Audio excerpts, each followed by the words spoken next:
రాజకీయం అంటే కేవలం ఓట్లు, సీట్లేనా? అధికారం కోసం సొంత బంధాలను కూడా పణంగా పెట్టాలా? మరి ఇప్పుడు ఆంధ్రప్రదేశ్ రాజకీయాల్లో ఇదే అతిపెద్ద చర్చ.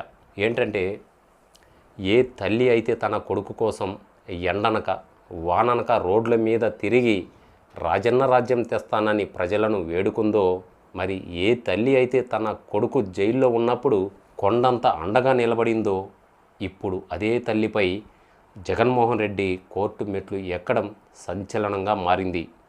అసలు జగన్మోహన్ రెడ్డి ఎందుకు ఇలా చేశారు?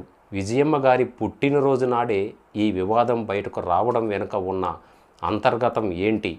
మరి పూర్తి వివరాలు ఈ వీడియోలో తెలుసుకుందాం. మీరు వీడియోకి లైక్ చేయండి, ఛానల్ని సబ్స్క్రైబ్ చేయటం మాత్రం మర్చిపోవద్దు మిత్రులారా. ముఖ్యంగా సరస్వతి పవర్ అండ్ ఇండస్ట్రీస్లో తనకున్న షేర్లను తల్లి విజయమ్మ పేరు మీదకు బదిలీ చేసేందుకు గతంలో ఒక ఒప్పందం జరిగింది. అయితే ఇప్పుడు ఆ షేర్లు బదిలీని రద్దు చేయాలని, ఆ ఆస్తులన్నీ తనవేనని జగన్మోహన్ రెడ్డి ఎన్సిఎల్టీలో పిటిషన్ వేశారు. ఇందులో విచిత్రం ఏంటంటే, తన సోదరి షర్మిలతో పాటు స్వయాన తన తల్లి విజయమ్మను కూడా జగన్మోహన్ రెడ్డి ప్రతివాదిగా చేర్చారు. అంటే చట్టపరంగా తన తల్లిపైనే ఆయన పోరాటానికి సిద్ధమయ్యారు. ముఖ్యంగా నిజానికి ఏ కొడుకైనా తన తల్లి పుట్టినరోజున కానుకలిస్తాడు. కానీ జగన్మోహన్ రెడ్డి మాత్రం కోర్టు నోటీసులు ఇచ్చారనే విమర్శలు మాత్రం వెల్లువెత్తుతున్నాయి. ముఖ్యంగా సరిగ్గా విజయమ్మ గారి పుట్టినరోజు నాడే ఈ వార్త బయటకు రావడం యాదృచ్ఛికమా లేక వ్యూహమా?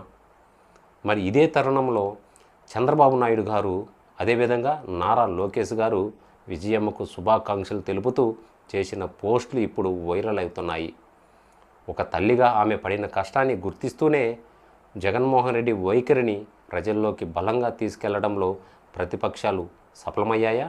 అయితే ఇక సోదరి షర్మిల విషయానికి వస్తే, ఆమె ఈ వివాదంపై తీవ్ర ఆవేదన వ్యక్తం చేస్తున్నారు. ముఖ్యంగా నా తల్లి నా బలం, ఆమెను కష్టాల్లో వదిలేయలేను అంటూ ఆమె చేసిన వ్యాఖ్యలు జగన్మోహన్ రెడ్డి తీరును తప్పుపడుతున్నాయి. గతంలో జగన్మోహన్ రెడ్డి కోసం పాదయాత్ర చేసిన షర్మిల ఇప్పుడు ఆస్తుల కోసం సొంత అన్నే తల్లిని కోర్టుకు ఈడ్చడాన్ని ఆమె తట్టుకోలేకపోతున్నారు. చూశారుగా గైస్, మరి రాజకీయంలో ఏదైనా సాధ్యమే అంటారు, కానీ కుటుంబ బంధాలు, అదేవిధంగా కుటుంబ బంధాల విషయంలో ఇలాంటి పరిణామాలు ఎవరు ఊహించలేరు. ఎందుకంటే వైఎస్ఆర్ బ్రతికున్నప్పుడు కంటికి రెప్పలా కాపాడుకున్న కుటుంబం ఇప్పుడు ఆస్తుల కోసం కోర్టు చుట్టూ తిరగడం అభిమానులను సైతం కలిచివేస్తుంది. ముఖ్యంగా రాబోయే ఎన్నికల్లో జగన్మోహన్ రెడ్డికి ఎలాంటి ప్రభావం పడుతుందో వేచి చూడాలి. జగన్మోహన్ రెడ్డి తీసుకున్న ఈ నిర్ణయం ఆయన రాజకీయ భవిష్యత్తుపై మరి ఎలాంటి ప్రభావం చూపుతుందో, అదేవిధంగా దీన్ని ప్రజలు ఎలా రిసీవ్ చేసుకుంటారో కాలమే నిర్ణయించాలి. సో ఈ యొక్క వివాదంపై, ఈ యొక్క వీడియోపై మీ యొక్క అభిప్రాయాన్ని కామెంట్ సెక్షన్లో తెలియజేయండి. ఒక కొడుకుగా జగన్ చేసింది సరైనదేనా, లేక రాజకీయాల్లో బంధాల కంటే ఆస్తులే ముఖ్యమా? మీ అభిప్రాయాన్ని కింద కామెంట్ సెక్షన్లో తెలియజేయండి. మరో మంచి వీడియోతో మళ్ళీ మీ ముందుకు వస్తాను. అంతవరకు ధన్యవాదాలు. నా పేరు విశ్వరూపాచారి.